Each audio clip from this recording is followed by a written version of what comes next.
Hello, boys and girls. Welcome back to Read Aloud. And I have another special book. I love this book I'm going to share with you. It's called The Tale of Despereaux by Kate DiCamillo. If you've read Because of Winn-Dixie, you've heard another book by this author. Now, this is not realistic fiction like Because of Winn-Dixie is. This is a fantasy.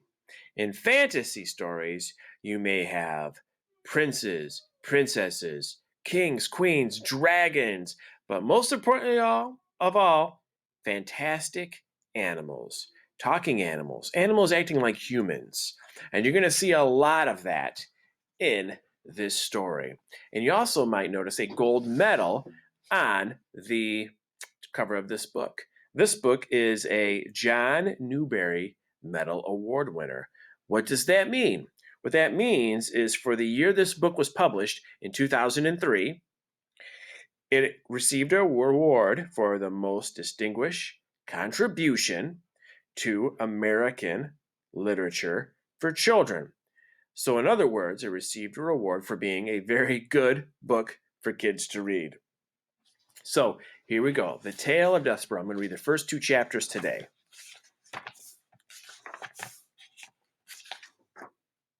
The world is dark, and light is precious. Come closer, dear reader. You must trust me. I am telling you a story. Book the first. A Mouse is Born. Chapter 1. The Last One. This story begins within the walls of a castle, with the birth of a mouse, a small mouse, the last mouse born to his parents, and the only one of his litter to be born alive. "Where are my babies?" said the exhausted mother when the ordeal was through. "Show to me my babies." The father mouse held the one small mouse up high. "There is only this one," he said. "The others are dead." "Mon Dieu! Just the one mouse baby." "Just the one. Will you name him?" "All of that work for nothing," said the mother. She sighed. "It is so sad. It is such the disappointment." She was a French mouse who had arrived at the castle long ago in the luggage of a visiting French diplomat. Disappointment was one of her favorite words. She used it often. "Will you name him?" repeated the father. "Will I name him? Will I name him? Of course. I will name him. But he will only die like the others. Oh, so sad. Oh, such the tragedy." The mouse mother held a handkerchief to her nose and then waved it in front of her face. She sniffled. "I will name him, yes. I will name this mouse Despereaux, for all the sadness, for the many despairs in this place. Now, where is my mirror?" Her husband handed her a small shard of mirror. The mouse mother, whose name was Antoinette, looked at her reflection and gasped aloud. "Tulise," she said to one of her sons, "get for me my makeup bag. My eyes are a fright." When Antoinette touched up her eye makeup, the mouse father put Despereaux down on a bed made of blanket scraps.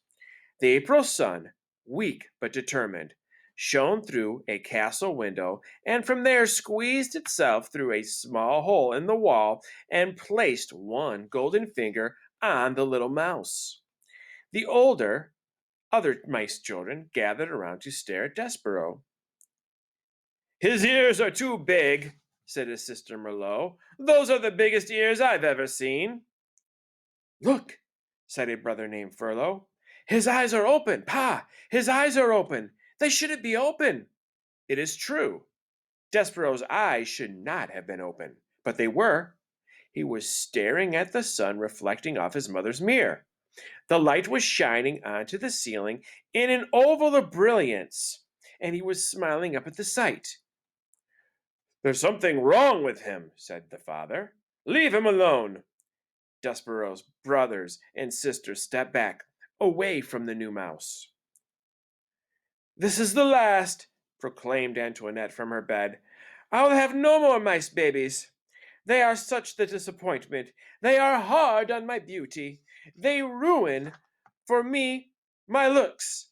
This is the last one. No more." "The last one," said the father, "and he'll be dead soon. He can't live, not with his eyes open like that." But reader, he did live. This is his story. Chapter 2. Such a disappointment. Despereaux Tilling lived, but his existence was cause for much speculation in the mouse community. "He's the smallest mouse I've ever seen," said his Aunt Florence. "It's ridiculous. No mouse has ever been this small, not even a Tilling." She looked at Despereaux through narrowed eyes, as if she expected him to disappear entirely. "No mouse," she said again, "ever." Despereaux, his tail wrapped around his feet, stared back at her. "Those are some big ears he's got, too," observed his Uncle Alfred. "They look more like donkey ears, if you ask me." "They are obscenely large ears," said Aunt Florence. Despereaux wiggled his ears. His Aunt Florence gasped. "They say he was born with his eyes open," whispered Uncle Alfred. Despereaux stared hard at his uncle. "Impossible," said Aunt Florence. "No mouse, no matter how small or obscenely large-eared, is ever born with his eyes open. It simply isn't done." "His pa Lester says he's not well," said Uncle Alfred. Despereaux sneezed. He said nothing in defense of himself. How could he? Everything his aunt and uncle said was true. He was ridiculously small. His ears were obscenely large. He had been born with his eyes open. And he was sickly. He coughed and sneezed so often that he carried a handkerchief in one paw at all times. He ran temperatures. He fainted at loud noises. Most alarming of all, he showed no interest in the things a mouse should show interest in. He did not think constantly of food. He was not intent on tracking down every crumb. While his larger, older siblings ate, Despereaux stood with his head cocked to one side, holding very still. "Do you hear that sweet, sweet sound?" he said. "I hear the sound of cake crumbs falling out of people's mouths and hitting the floor," said his brother Tulise. "That's what I hear." "No," said Despereaux. "It's something else. It sounds like, honey."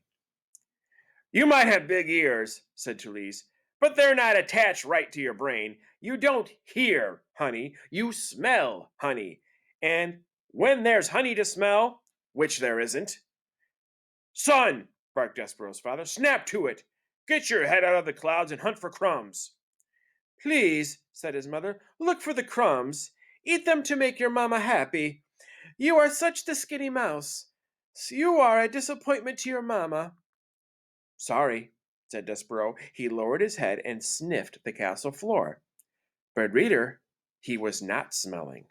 He was listening with his big ears to the sweet sound that no other mouse seemed to hear.